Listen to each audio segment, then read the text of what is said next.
What's up, everybody, and welcome back to Fireside Giants. I'm your host, Anthony Rivardo, joined by my co-host, Alex Wilson, and the New York Giants are in desperate need of a rebuild of their wide receiver position. There's just a huge lack of talent. They went out today. They're scouting Odell Beckham Jr. as he hosts a little workout, a tryout for all of the teams in the league. The Giants are interested, and they've been interested for a while. And Joe Schoen has been pretty open about the fact that they do need to find more talent in their receiving core, and that's going to be a main mission for them this offseason. And that's what we're going to talk about today, how the Giants should go about rebuilding that unit in this offseason, whether it be through the draft, via trade maybe. We're going to go over our ideal plans to rebuild the wide receiver core. I have a plan. Alex has a plan. So we're going to go ahead, compare, contrast, and talk about it. But before we dive into that, make sure to leave a like if you do enjoy this episode and subscribe to the channel if you're new and ring the bell so you don't miss an episode. But without further ado, Alex, how are you doing today? And what's your plan to rebuild the Giants receiving core this offseason?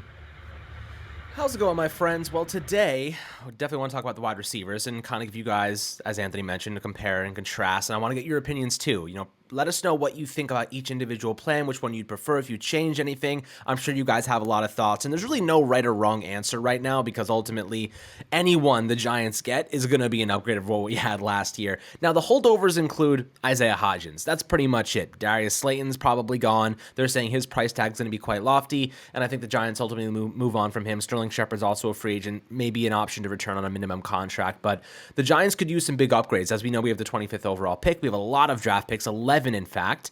This is a lot of draft capital to spend. It depends on where they want to actually acquire a receiver. Of course, you have Wan'Dale Robinson coming back from the ACL tear as well. Don't want to forget about him. But I'll tell you what, right now, if I'm the Giants, I'm looking for a player that has separation capabilities. I'm looking for a player who can be explosive and really offer Daniel Jones a consistent threat.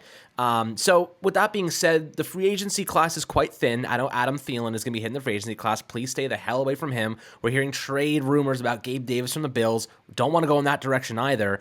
But there is a couple guys I'd be interested in, notably DeAndre Hopkins. We talked about Paris Campbell yesterday. It's another guy I'm kind of interested in drafting a guy at 25. But to start off my list, we'll go kind of back and forth. We're each going to have three guys, I think, for the most part, that we're interested in. Right off the bat, I'm going to go with Paris Campbell. And the reason I like Paris Campbell is because he's a separator. He's fast. He can be a kick returner, a punt returner. He offers a lot of value in that facet of the game. But he's also very, kind of injury prone in a way. This is his first full season, 17 games playing. He's always missed time throughout his career, so he's not going to be expensive. And that's kind of what I'm going here for free agents. I want to go for players that aren't going to be excessively expensive. Paris Campbell can do a lot of things for you as a punt returner, kick returner, but he's not going to be your wide receiver one. He's not going to be your wide receiver two. He's going to be a guy you can move around the formation a little bit. He's 6 foot, 208 pounds, got some good size to him. He's a speedster. I do like players like that, and I think he could be a very useful guy on this Giants team. Had about a 70% catch rate, which is the second highest in his career after his rookie season. So a solid player in that regard, 623 yards and 3 scores. So got in the end zone a couple times, and the Indianapolis wide receiver, or rather the Indianapolis quarterback situation, definitely a little bit of a concern last year with Matt Ryan. Then they go to like Sam Ellinger, and it's kind of a mishmash of just ass, to be quite frank. So looking at what the Giants have comparably, this should be a better scenario for a guy like Paris Campbell. If he can stay healthy, I think he could be a very nice contributor. He's got the speed to replace that deep threat that Darius Slayton will leave behind, but he can also help out as a kick returner and punt returner, which I think adds to his value on special teams. So, he's going to be cheaper than Darius Slayton by a significant margin because of the injury history and the lack of production. But if he can stay healthy on a cheap contract, I don't see why this can't be a really good deal for the Giants. But Anthony, who is the kind of free agent you'd go after? If it's not Paris Campbell, I know you have a couple guys in mind that could fit the bill for us. Yeah, so a guy who's kind of low-key, I do really like Paris Campbell. I brought him up yesterday. I think he's a perfect fit with the Giants. But there's another player that I've seen come up in kind of rumors and linked to the Giants this offseason. It's Mecole Hardman, Kansas City Chiefs wide receiver, 5'10", 187 pounds. He's a burner. He's really fast, and he does a lot of things similarly to Paris Campbell. Gets the ball in space, run after the catch, has big playability because he's got a lot of deep speed. This past season, he only played in 8 games. I think he was dealing with an injury for the majority of the year. He had 25 receptions for 297 yards and somehow got into the end zone 4 times. But this is a player who was selected to the Pro Bowl in 2019 because he's also a great return specialist. He was second team All-Pro in 2019 as a rookie. He does a lot for a team in terms of not only being a rusher and receiver because he takes handoffs every now and then. He had 46 rushing yards in 2021, so he even provides a little bit in that regard. but he is a really, really good kick and punt returner. And if we know one thing about the Giants last season, we know that they had a serious issue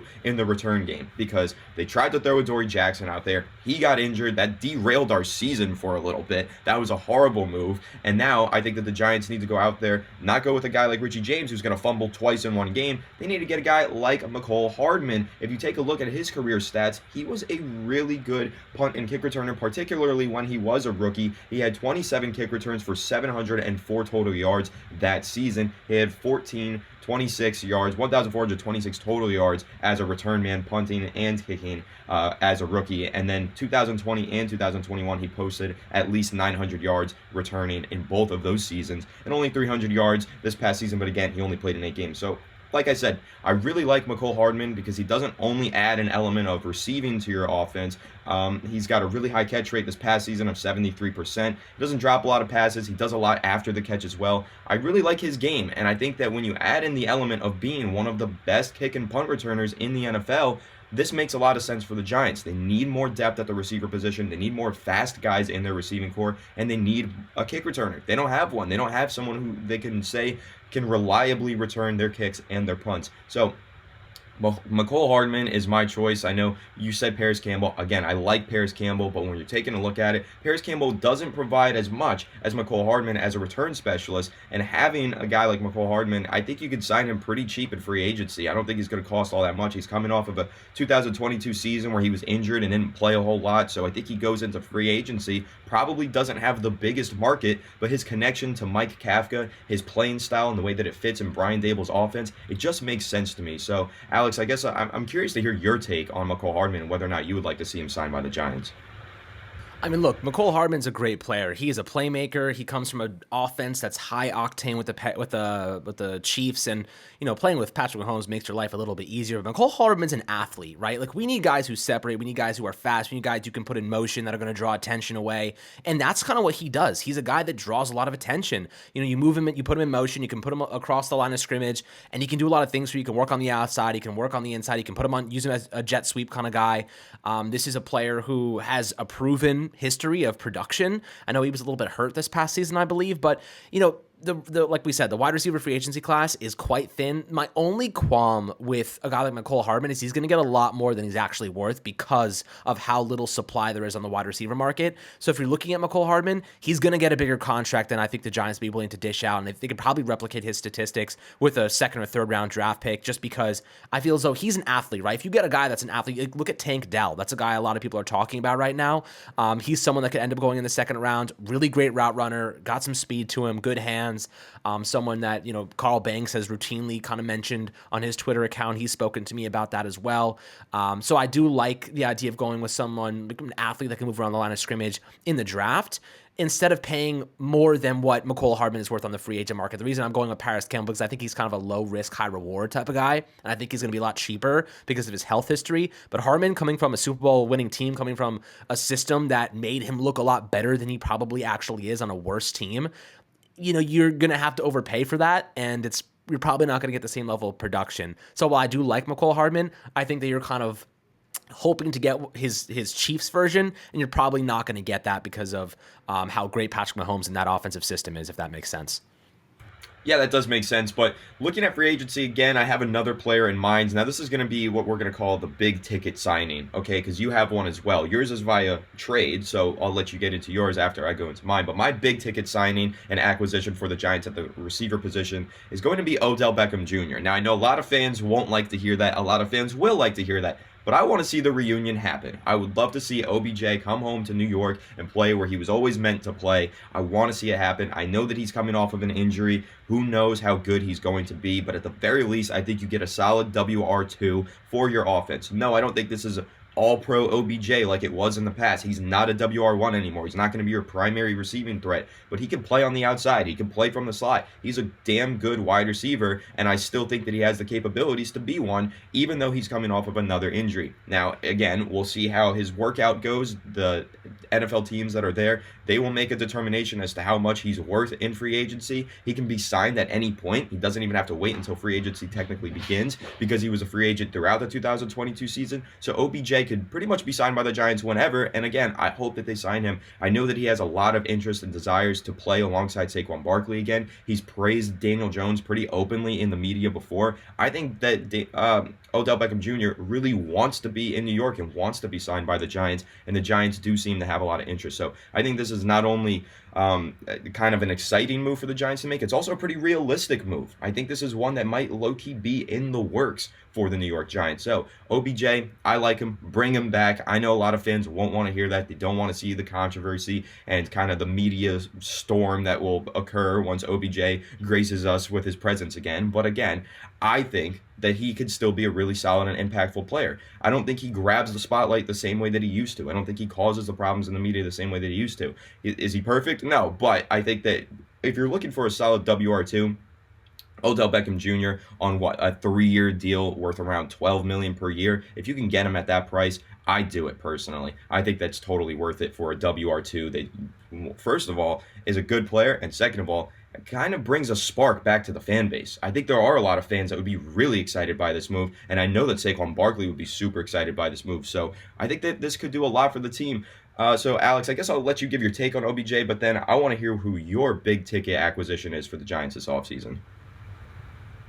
So OBJ obviously would love to have him back. There was some kind of weird news coming out about him with the whole plane incident, and I think that's kind of been pushed to the wayside. It looks like it was nothing that big of a deal. Nobody really cares. The teams don't care. Everyone's showing up to his workouts, and the Giants have been connected with him for a long time, months. So, they talked to his agents. They've been really, really, keeping a close eye on his development and his rehabilitation. So the interest is obvious. The wide receiver market is thin. He's coming off an ACL tear. A team's going to get a good deal on him because, he wants to come back. He wants to continue playing. And coming back to New York, the storyline alone would be pretty fun. But I'll tell you what, OBJ, who knows what he's going to be? I don't know what he's going to offer.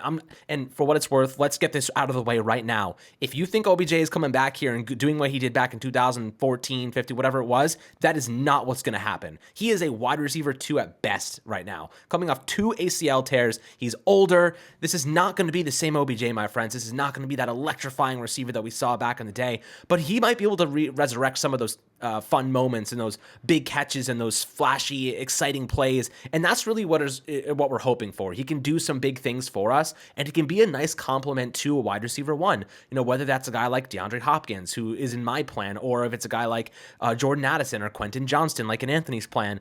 These are certainly players that can make him better, because if there's less attention on OBJ, theoretically, he should be able to produce quite nicely. And he's a separator, man. He's fast. Hopefully he's fast after the ACL injuries, but he traditionally has been very fast. He's quick. He's agile.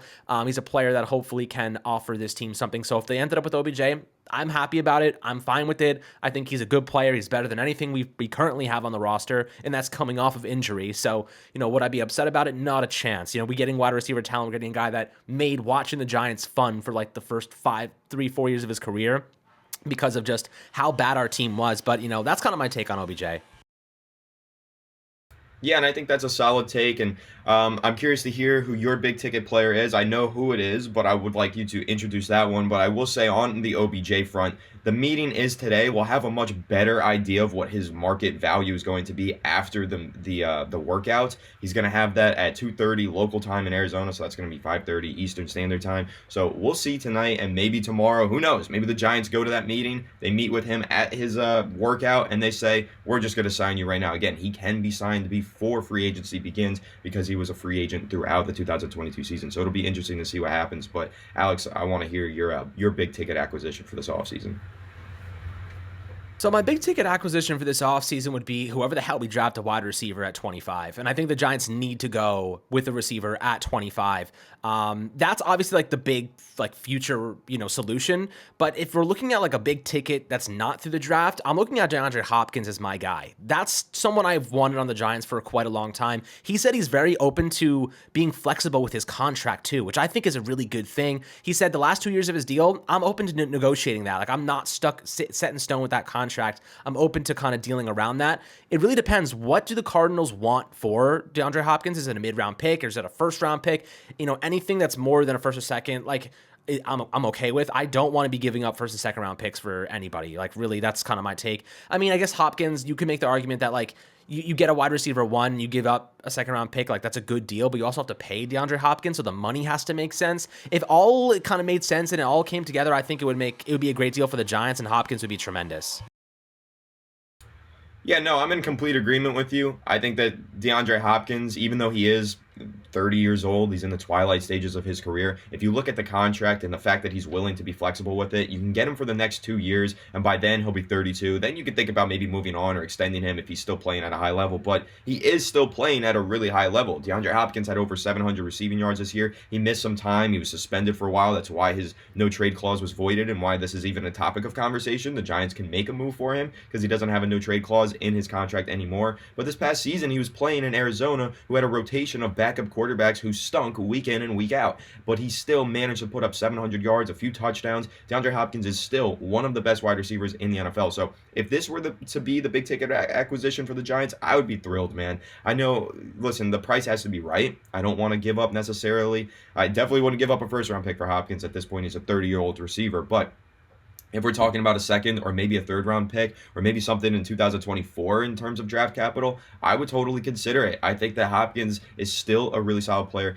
and he gives Daniel Jones the WR1 that he's desperately needed. I mean, this is a former all-pro player. There was a time where DeAndre Hopkins was not even close to the best wide receiver in the NFL, and he's still really good. He's still got that in him. Yes, he's older now, and he's not a long-term solution for the Giants at receiver, but that's kind of where the second part of this, our next big ticket acquisition, because I think the Giants need to make two this offseason, this is where that kind of makes sense, because you get a guy like Hopkins, he might be 30 years old, and he's not necessarily going to be that long-term solution, but then you turn into the draft, and you have Hopkins as your WR1, and then in the first round, you get yourself a wide receiver. Well, now you've built a really nice receiving core, and you have two guys there, one who's a short-term solution that's really dominant, and then you have a long-term solution that hopefully could take over for Hopkins after he departs. But that's kind of going to segue us into the 2023 NFL draft and what the Giants should do there, because they do need to address the receiver position, not only in free agency, but also build through the draft, as Joe Shane loves to say. And in my opinion, I would like to see the Giants trade up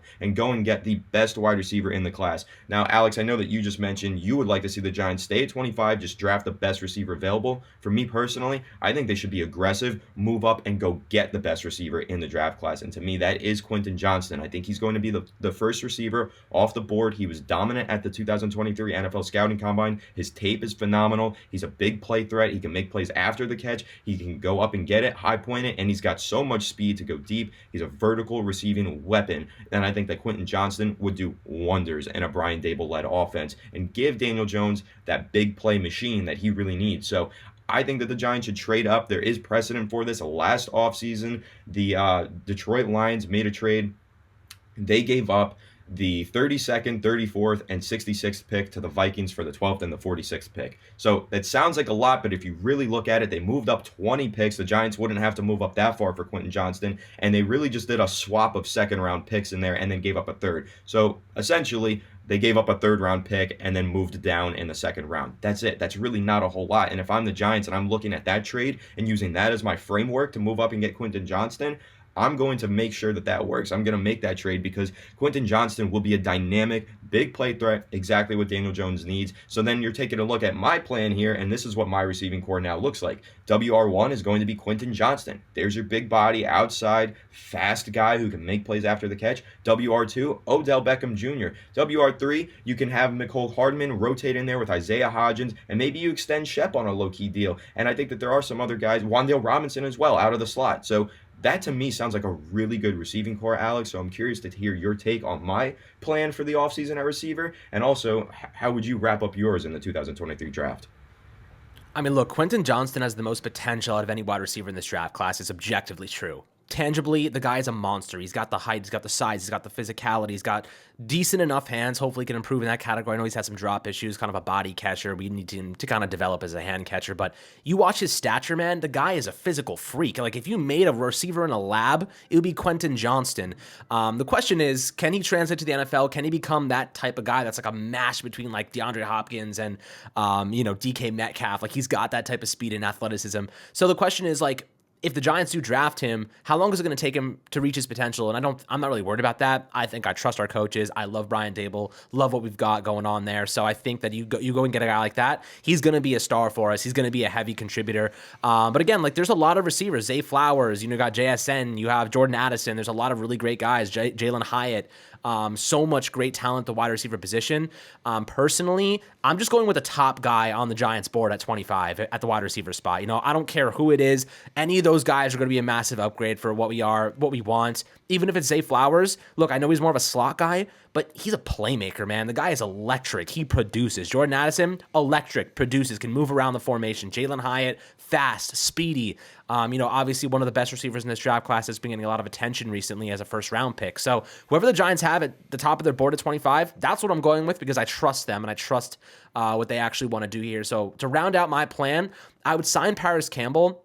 I would trade for DeAndre Hopkins if the money in the draft capital made sense. Of course, I don't know what that would look like. It really depends on what they're asking for and what the Giants are willing to give up. But if it made sense, I would trade for DeAndre Hopkins, and I would go with the top wide receiver on the board at 25, and I may even consider bringing back Sterling Shepard on a minimum deal if it was possible. So to round it out, Paris Campbell, DeAndre Hopkins, if it made sense, and then the top wide receiver on the Giants board at 25, plus maybe we get Sterling Shepard back on a minimum deal coming off the ACL injury. So I think that pretty much upgrades our wide receiver core quite significantly. You got yourself a speedy guy in Campbell who can return kicks and punts and do some good stuff for you there. You got DeAndre Hopkins, who's a bona fide wide receiver one, and I think he still has it. I know he's 30 years old. People are freaking out about that, but there's a lot of great receivers that are about that age that are still doing tremendous jobs in the NFL, notably Devontae Adams and notably guys like Cooper Kupp. I think he's 29. And then you look at the top receiver on the board, can't get much better than that. You take the guy that the Giants love the most there, and then you walk away with a young receiver who could be a wide receiver one immediately, paired with DeAndre Hopkins, a speedy guy like Paris Campbell. You got Wandale coming back from injury, and you got Isaiah Hodgins who could be your wide receiver 3, and I think that's exactly where he's meant to be. So I'm totally cool with that. What do you think? I think that sounds like a really good plan. Paris Campbell, Hopkins, and the top receiver at 25. It's really nice. My plan, though, I like a little bit better. I think that OBJ is probably a cheaper player. You don't have to give up any draft capital to acquire him like you would for DeAndre Hopkins. I'd rather take that draft capital and invest it in getting the top wide receiver on the board by trading up for Quentin Johnston. So in my plan, OBJ, McCole Hardman, Quentin Johnston, that's a nice trio. And then, of course, you still have Wandale Robinson, Isaiah Hodgins, and that really rounds out my 5 receivers for the Giants going into the season. Either way, though, your plan, my plan, massive upgrades. I think either one of these plans can be looked at as being ideal for the New York Giants. There's an upgrade at every single level of the offense in these plans, so I like it, and I can't wait to see exactly what the Giants do, in fact, do this offseason, who they sign, what trades they make, who they draft. It's going to be great, and I can't wait to cover it all right here on Fireside Giants. So make sure to subscribe to the channel if you are not subscribed already, and ring the bell so you don't miss any of our uploads. Leave a like if you did enjoy this episode, and we want to hear your thoughts on this topic down below. What is your ideal plan to rebuild the New York Giants receiving core? Let us know down below in the comment section. But again, make sure to leave a like if you enjoyed. We'll catch you on the next one. Have a good one, and let's go Giants.